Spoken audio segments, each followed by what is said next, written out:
Missile দিয়ে হামলা চেষ্টা করেছিল এবং ভারতীয় বায়ুসেনা প্রতিটি হামলা প্রতিহত করেছে সে বিষয়ে উল্লেখ করেছেন তিনি। শাহ বলেন, প্রধানমন্ত্রী মোদীর নেতৃত্বে আমাদের প্রতিরক্ষা সিস্টেম এতটাই নিখুঁত হয়ে উঠেছে যে একটাও ড্রোন বা মিসাইল ভারতের মাটিতে পৌঁছতেই পারেনি, বরং আমরা এই দেশের আকাশপথে হামলা করার ক্ষমতায় ধ্বংস করে দিয়েছি। আমাদের সেনার সাহসিকতাকে স্যালুট জানায় প্রধানমন্ত্রী নরেন্দ্র মোদীর প্রশংসা করে স্বরাষ্ট্রমন্ত্রী বলেন, যবে থেকে প্রধানমন্ত্রী শপথ নিয়েছিলেন তবে থেকেই প্রতিটা হামলার প্রতি তিনি এক নিখুঁতভাবে জবাব দিয়েছেন যে গোটা বিশ্ব অবাক হয়ে গিয়েছে। একই সঙ্গে জঙ্গিদের কড়া বার্তা দিয়ে বলেন, যদি ভারতীয় নাগরিকদের উপর কোনো সন্ত্রাসবাদী হামলা হয় তাহলে প্রত্যাঘাতের শক্তি দ্বিগুণ হবে। বিরাট বার্তা এবার অমিত শাহের। আর এর মাঝে আরো এক খবর, এবার ইউনিসের দর্প ভেঙে চুরমার, চুরচুর করে ভেঙে পড়ছে তাদের অহংকার। বাংলাদেশকে এড়িয়েই এবার সেভেন সিস্টার নিয়ে বড় সিদ্ধান্ত মোদী সরকারের। সমুদ্রপথে যোগাযোগের ব্যবস্থা করা হয়েছে। কলকাতা থেকে মায়ানমারের রাখাইনের সিট্টে বন্দর পর্যন্ত বিকল্প রুট হবে। ইতিমধ্যেই মায়ানমারের সঙ্গে এই বিকল্প রুট নিয়ে কথা হয়েছে। চিকেন স্নেকের দিকে কুঞ্জর পড়েছে বাংলাদেশের, বিশেষ করে ইউনিট জামানায় শিলিগুড়ির এই করিডোর নিয়ে উদ্বেগ বেড়েছে। এই পথের এবার বিকল্প রাস্তা ছিল বাংলাদেশ, সে কারণে বড়াই করে বাংলাদেশ অন্তর্বর্তী সরকারের প্রধান ইউনিস বলেছিলেন, সেভেন সিস্টার ল্যান্ড লকড, তারা সমুদ্রের অভিভাবক। এবার বাংলাদেশকে এড়িয়ে বিকল্প পথ তৈরি করছে ভারত, আর সেই কেন্দ্রস্থলই হবে কলকাতা। এটা আমরা আজকে আমাদের ক্যাবিনেটে অনেকগুলো গুরুত্বপূর্ণ সিদ্ধান্ত হয়েছে, যে সিদ্ধান্তগুলো আমি মনে করি বাংলার মানুষের স্বার্থে এবং জেলাগুলোর স্বার্থে সবার জানা উচিত। সেই জন্যই এটা আমি সবসময় ক্যাবিনেট মিটিংয়ের পরে আসি না, দু একটা ছোটখাটো সিদ্ধান্ত বা বড় সিদ্ধান্ত হলে অন্য কাউকে দিয়ে বলাই, কিন্তু আজকে এসে দেখার কারণ আছে। আজকে আমাদের ক্যাবিনেট মিটিংয়ে আপনারা জানেন আমরা দ্রুত শিল্পায়ন আমাদের একটা লক্ষ্য আছে এবং মোর অ্যান্ড মোর কর্মসৃষ্টি, যেটা আগেও আপনারা দেখেছেন বিজিবিএস হওয়ার পরেও অনেকগুলো ইন্ডাস্ট্রি আমরা ছেড়ে দিয়েছি, তারা প্রসেসে তৈরি করছে। এছাড়াও সজ্জন জিন্দাল থেকে শুরু করে সোলার পাওয়ার থেকে শুরু করে এগুলো আমি নিজে গিয়ে উদ্বোধন করে এসেছি। আজকে আমরা পুরুলিয়ার যে রঘুনাথপুর, যেখানে আমরা জঙ্গল সুন্দরী কর্মনগরী করেছি, এখানে রঘুনাথপুরের জঙ্গল সুন্দরী কর্মনগরী, দুর্গাপুরের মানগাপুর, বর্ধমানের পানাগড় সহ বিভিন্ন ইন্ডাস্ট্রিয়াল পার্ক যেগুলো আমাদের WIDC তৈরি করেছেন, সেখানে 10টা ইন্ডাস্ট্রিয়াল প্লট বিভিন্ন কোম্পানিকে বরাদ্দ করার সিদ্ধান্ত নেওয়া হয়েছে। এই 10টি প্লটে মোট জমির সংখ্যা হচ্ছে 2515 একর। কোম্পানিগুলো যথেষ্ট বড় বড়। এখানে 25,000 কোটিরও বেশি বিনিয়োগ আসবে এবং প্রায় 70,000-এর ওপর মানুষ ডাইরেক্ট এবং ইনডাইরেক্ট তারও বেশি কর্মসংস্থান তৈরি করবেন। এছাড়াও এবং এগুলোর ম্যাক্সিমাম হচ্ছে স্টিল ইন্ডাস্ট্রি। স্টিল ইন্ডাস্ট্রির মধ্যে বড় বড় ইন্ডাস্ট্রি পড়ে। আরও একটা বড় কাজ আমরা করেছি, সেটা হচ্ছে আমরা West Bengal small scale industry থেকে আমরা MSME ভারতবর্ষের নাম্বার 1 এবং আমরা এখানে আজকে 15টা ইন্ডাস্ট্রিয়াল এস্টেটে মোট 43টা মাইক্রো এবং স্মল স্কেল ইন্ডাস্ট্রি করবার জন্য আজকে অ্যালট করলাম। এগুলো সবই জেলায় হবে, কয়েকশো কোটি টাকা বিনিয়োগ হবে এবং জেলায় জেলায় কর্মসংস্থান হবে। আপনারা জানেন MSME-তে আমি আগেই বলেছি আমরা দেশের প্রধান। এখানে প্রায় 90 লক্ষ ইউনিটে আমাদের 1,40,00,000 মানুষ কাজ করেন। 660টার বেশি ক্লাস্টার আগেই ছিল, আরও অনেকে জমি চাইছেন। বেঙ্গলে ইন্ডাস্ট্রিয়াল গ্রোথ ভীষণ চাহিদা আছে। আমরা যতটা পারছি প্রসেসগুলো করে, জমিগুলো দেখে, ক্রস চেক করে, সময় নিয়ে সব জায়গা থেকে ক্লিয়ারেন্স করে তারপরে করছি।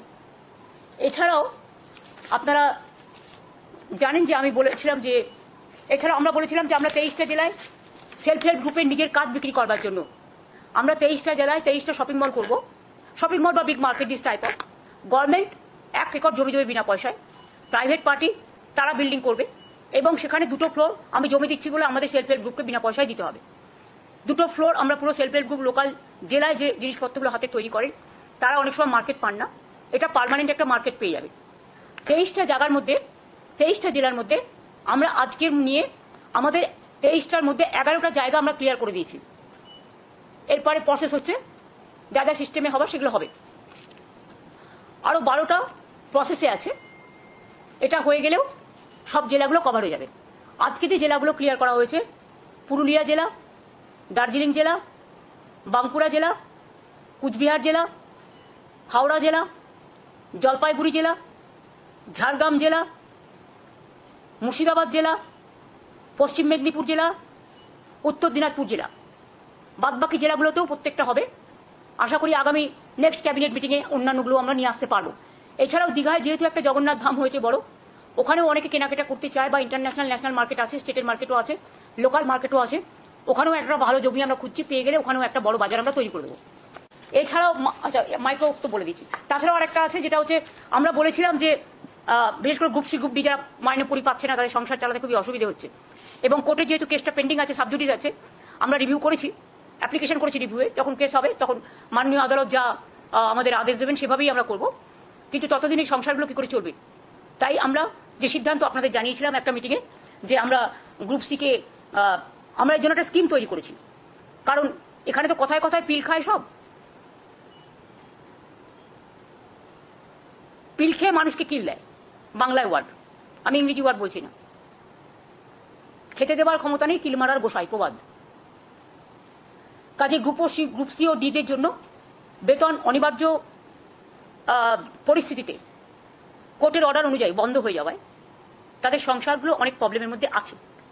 তাই আজকে রাজ্য মন্ত্রিসভার অনুমতিক্রমে ওয়েস্ট বেঙ্গল লেবার ডিপার্টমেন্টের আন্ডারে West Bengal livelihood and social security interim স্কিমের নামে একটি স্কিম আমরা তৈরি করেছি। এর মাধ্যমে সিদ্ধান্ত হলো যে ওই গ্রুপ সি ও ডি কর্মচারীদের 1 এপ্রিল থেকে 2025 1 এপ্রিল থেকে মাসে যতক্ষণ পর্যন্ত কোনো সিদ্ধান্ত না হচ্ছে, যথাক্রমে গ্রুপ সি 25,000 এবং গ্রুপ ডি 20,000 টাকা করে অনুদান দেওয়া হবে। ক্লিয়ার হয়েছে? ওরা এপ্রিল থেকে মনে হয় মাইনেটা পাচ্ছিল না, আমরা 1 এপ্রিল থেকে, তার মানে ওরা এখন মেয়ের মাইনেটা পেয়ে যাবে। এখন টাকাটা, এটা আজকে যেহেতু ক্যাবিনেট হয়ে গেল, টাকাটা দেওয়া শুরু হবে। কেউ কেউ হয়তো বলবে দরকার নেই, এটা তার একান্ত স্বাধীনতা, স্বাধীন মতামত, এ ব্যাপারে আমাদের কিছু বলার নেই। বাট আমরা ভেবেছি, এবং ভেবে আজকে এই সিদ্ধান্তটা পলিসি করে নেওয়া হয়েছে। এর আগেও আপনারা জানেন যে সিএস যখন তাদের মিট করছিল তখন আমি বলেছিলাম, সেটাকে আজকে থেকে কার্যকরী করা হলো।